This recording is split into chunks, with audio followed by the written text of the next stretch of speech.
Bonjour à toutes et à tous. Alors aujourd'hui, la lecture s'effectuera dans le livre des Actes, le chapitre 28, les 10 premiers versets.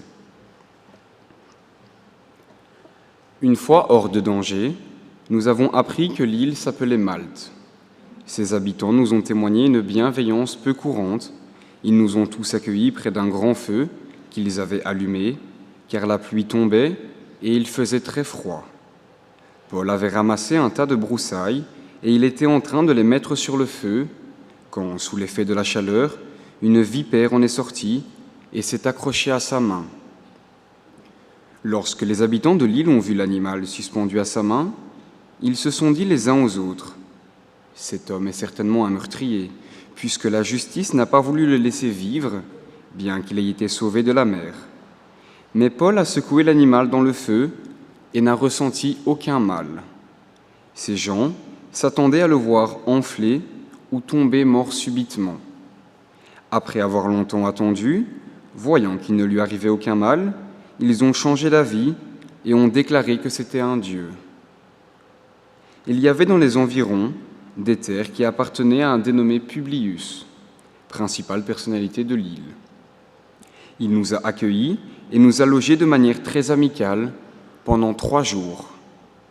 Le père de Publius était alors retenu au lit par la fièvre et la dysenterie. Paul s'est rendu vers lui, a prié, posé les mains sur lui et l'a guéri. Là-dessus, les autres malades de l'île sont venus et ils ont été guéris.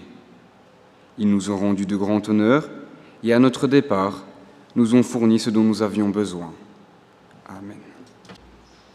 Le texte que nous venons d'entendre commence par les mots « une fois hors de danger ». Mais c'est sans compter sur le serpent. Cet antique serpent qui, depuis le jardin d'Éden, veut sans cesse contrecarrer les plans, les projets de Dieu, comme nous allons l'entendre encore ce matin à travers le récit des aventures de l'apôtre Paul. Paul n'est évidemment pas le seul à rencontrer des dangers dans la vie.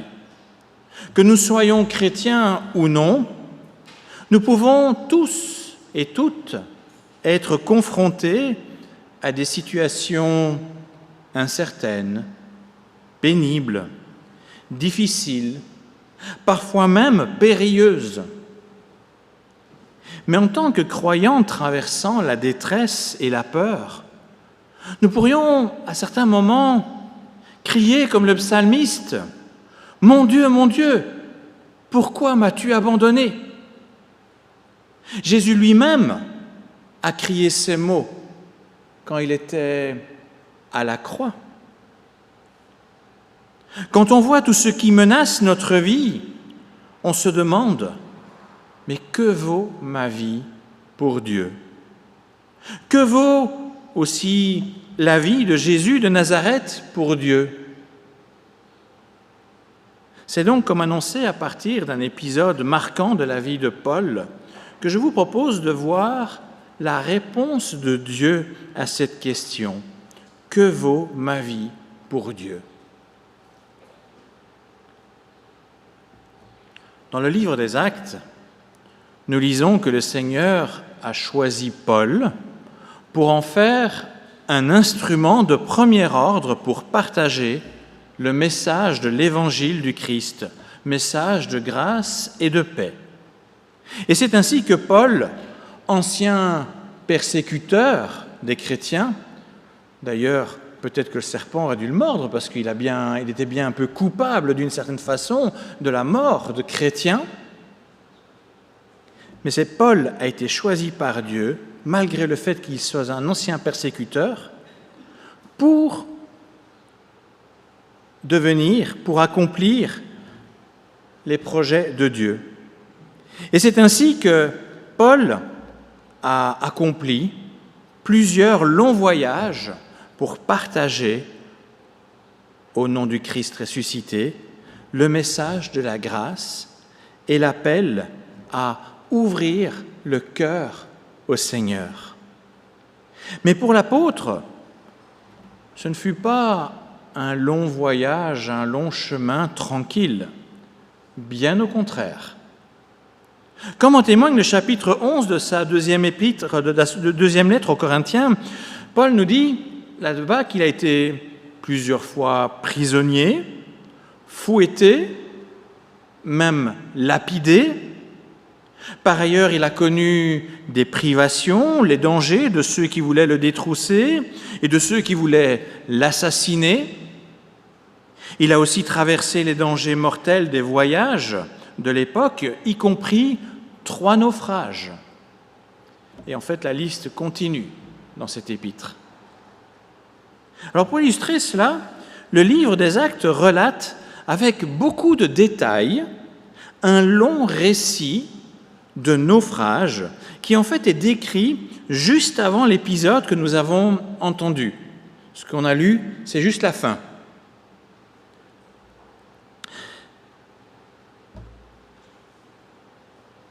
Alors pour éviter d'être trop long, le naufrage, en réalité, c'est bien, quand j'ai dit, ça commençait quand les dangers se sont arrêtés, les dangers, mais c'est tout ce qui s'est passé juste avant le naufrage. Mais pour éviter d'être trop long, nous n'avons pas entendu toute la lecture. Toutefois, il me semble nécessaire, je me contenterai de vous brosser un rapide résumé, mais il me semble quand même nécessaire de mentionner préalablement un projet particulier que le Seigneur avait communiqué à Paul. Parce que les choses vont commencer là, les problèmes vont commencer là. 2 ans auparavant, alors qu'il était une fois encore en prison, cette fois-ci c'était à Jérusalem, le Seigneur apparut la nuit à Paul et lui dit « Prends courage, de même que tu as rendu témoignage de ce qui me concerne à Jérusalem, il faut aussi que tu rendes témoignage à Rome, la capitale de l'Empire. » Ce verset est le point de départ de tout ce que je vais mentionner dans la suite. À partir de cette annonce du Seigneur à Paul, en réalité s'enchaînent épreuve sur épreuve, comme si le sort s'acharnait sur l'apôtre. Tout d'abord, et immédiatement après cette annonce, voilà qu'on apprend qu'un groupe forme un complot pour le tuer.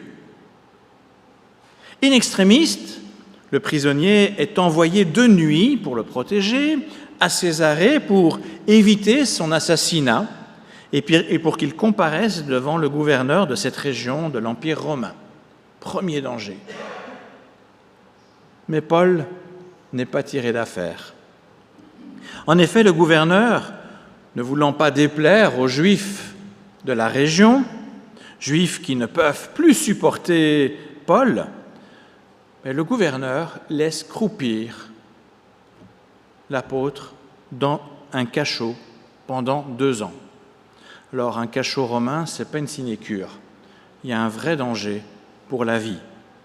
Dans de telles conditions, ce ne sont vraiment pas des conditions idéales pour la santé.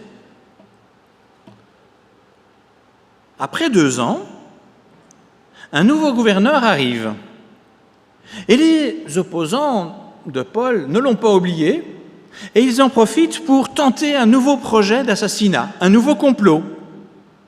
Mais une fois encore, leur guet-apens échoue. C'est alors que le gouverneur décide d'envoyer Paul devant l'empereur à Rome. Pour rejoindre la capitale, le moyen le plus rapide est à l'époque le bateau, des voiliers. Il est donc décidé de confier à des soldats plusieurs prisonniers, dont Paul, pour les acheminer jusqu'à Rome, la capitale. Mais désormais, ce qui frappe dans le texte biblique, et je vous invite à le lire quand vous serez chez vous, c'est un ensemble de circonstances qui empêchent cette fois-ci un voyage serein. Au début, tout semble bien se passer, le vent a l'air favorable et tout, mais petit à petit, assez vite, les difficultés apparaissent. le texte va nous parler d'une navigation lente et pénible, l'impossibilité d'accoster pour se mettre à l'abri dans un endroit favorable, des vents contraires, une navigation avec peine et de plus en plus difficile. À un moment donné, ils ont quand même pu accrocher un port en Crète et temporairement à l'abri. Mais là, Paul, bon, il y a les gens du bateau qui se disent on veut continuer. Paul a quand même une certaine expérience. Je vous ai dit, c'est un grand voyageur, il a l'expérience du voyage et il sent que ce n'est pas une bonne chose. Et donc, il suggère d'attendre la meilleure saison pour poursuivre le voyage. Il faut savoir qu'en hiver, ce n'est pas vraiment top de voyager dans le coin avec un voilier. Quand on a des gros bateaux aujourd'hui, ce n'est pas difficile, mais à l'époque, un voilier, c'était quand même assez dangereux. Entre novembre et mars, la navigation avec des voiliers était vraiment périlleuse. Mais ni l'officier romain, ni le capitaine du bateau ne tiennent compte de la vie de Paul. N'oublions pas, Paul, c'est un simple prisonnier. Pourquoi est-ce qu'ils veulent partir? Parce qu'ils se disent le port où ils sont là, c'est vraiment pas le top pour passer l'hiver. Il y avait des ports plus adaptés pour l'hivernage.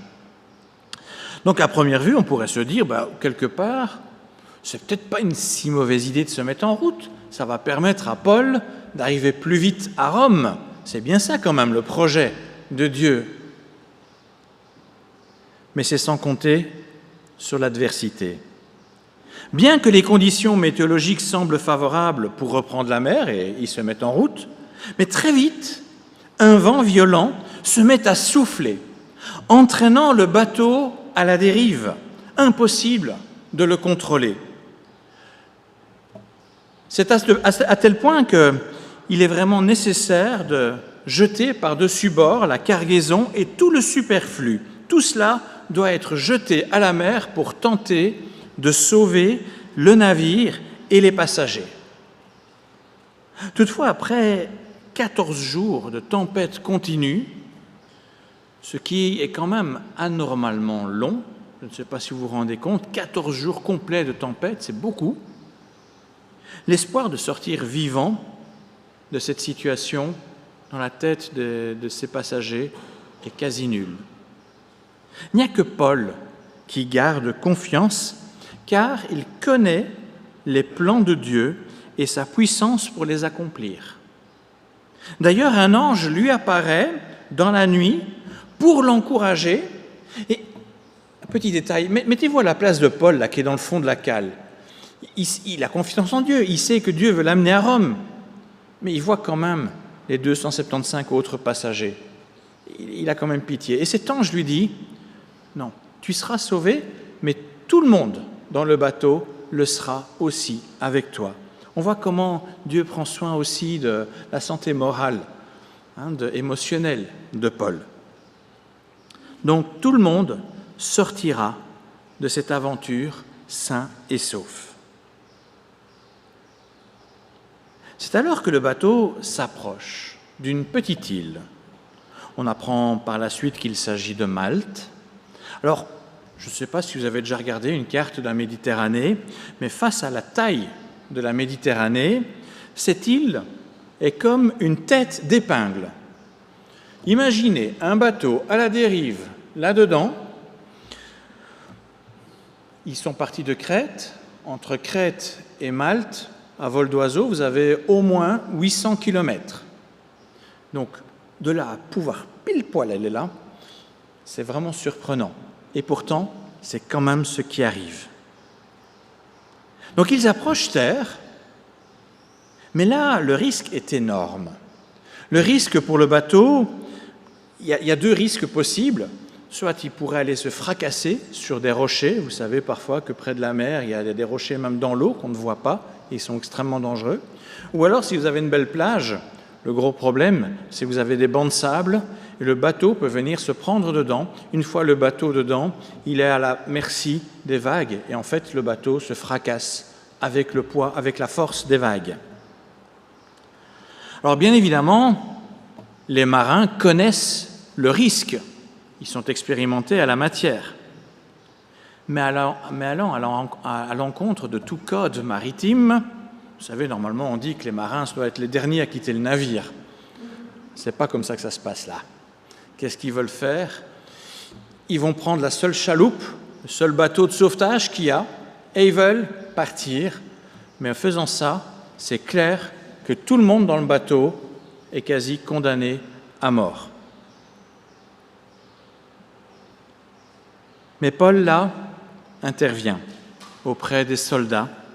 Et finalement, les marins sont empêchés par les soldats d'abandonner le navire et d'exposer davantage la vie des passagers. Après cela, le bateau parvient à se réfugier dans un golfe et il y a une plage.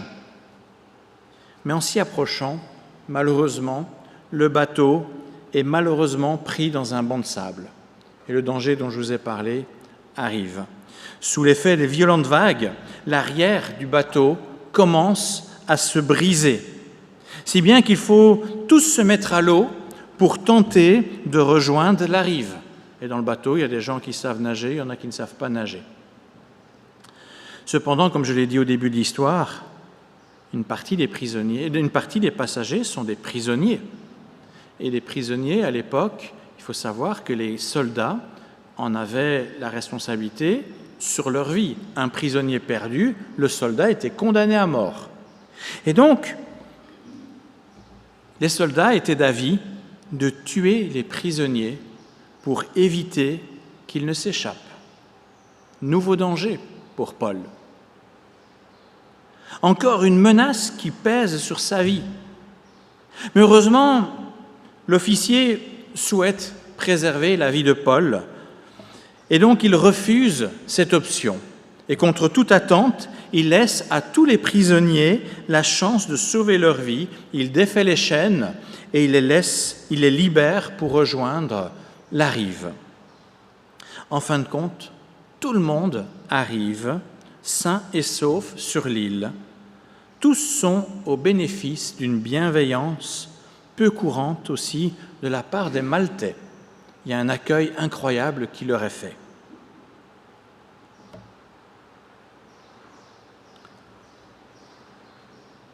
Jusqu'ici, j'ai déjà mentionné 7 dangers de mort sur Paul. On pourrait essayer de dire c'est déjà pas mal. Pourtant, comme sortant du feu, voilà désormais le serpent qui attrape Paul.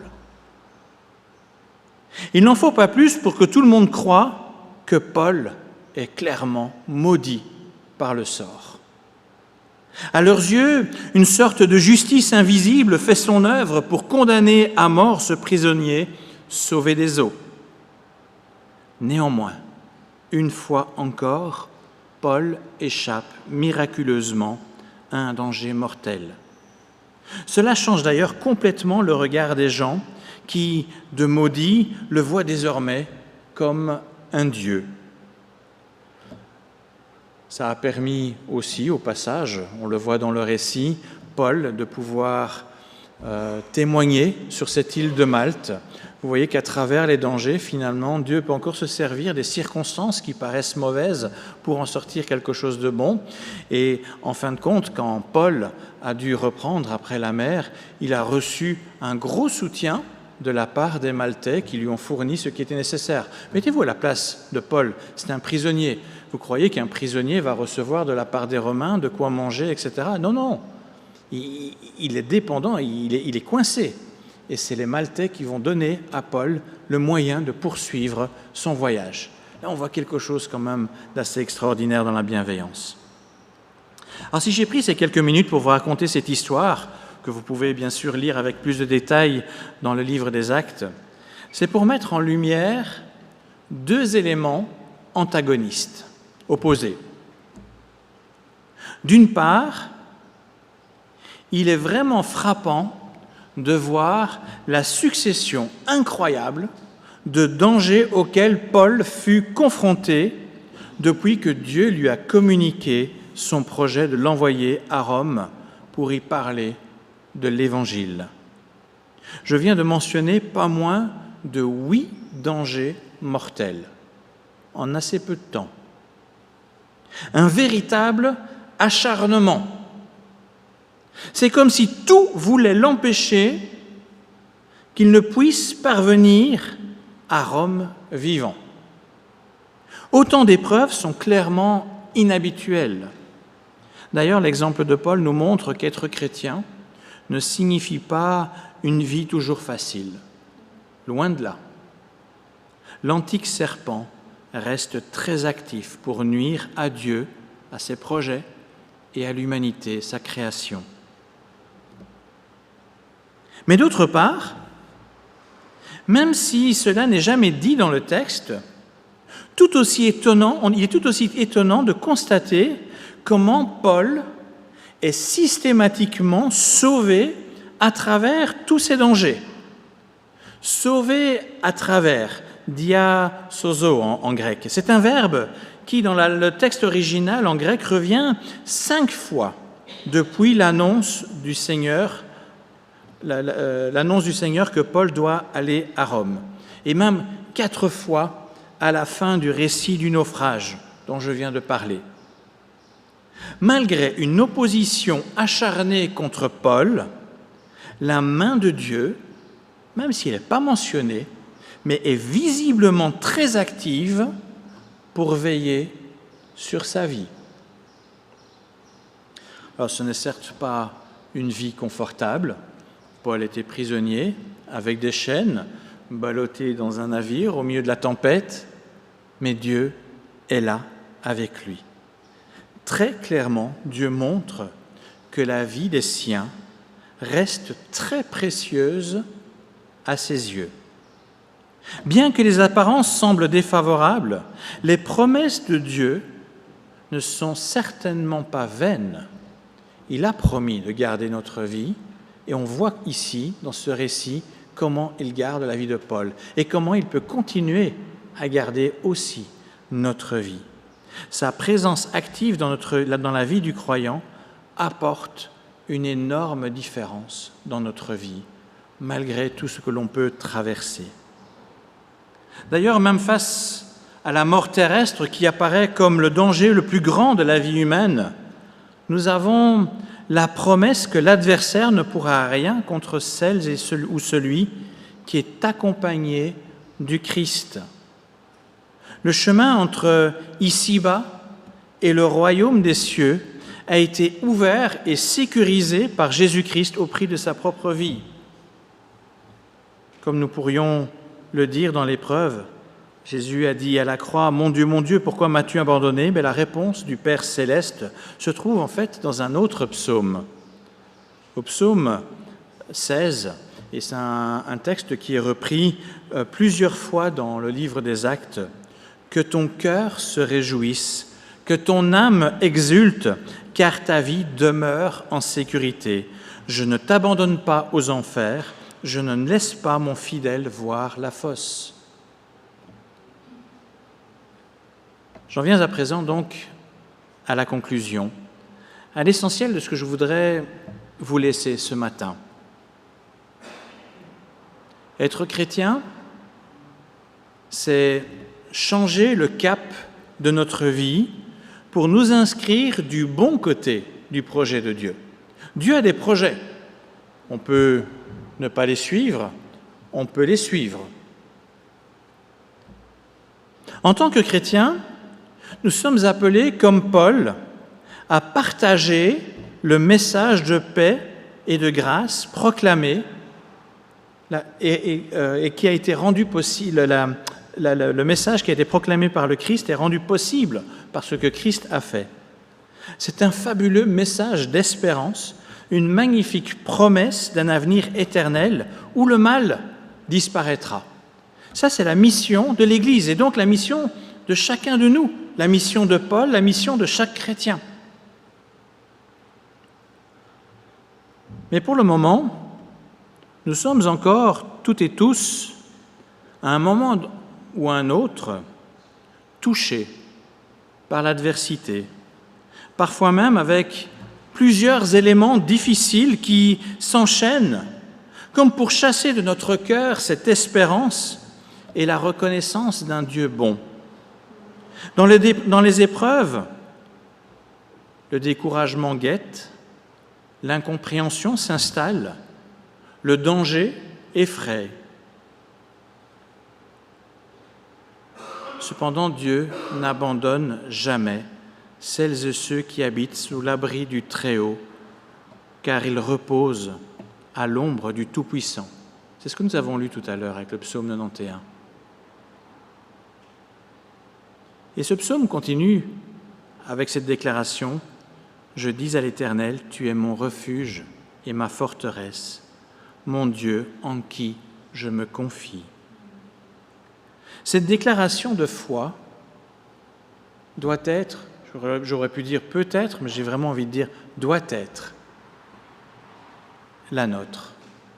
Est-ce que nous pouvons aujourd'hui dire « Éternel, tu es mon refuge et ma forteresse ». Comme avec Paul, Dieu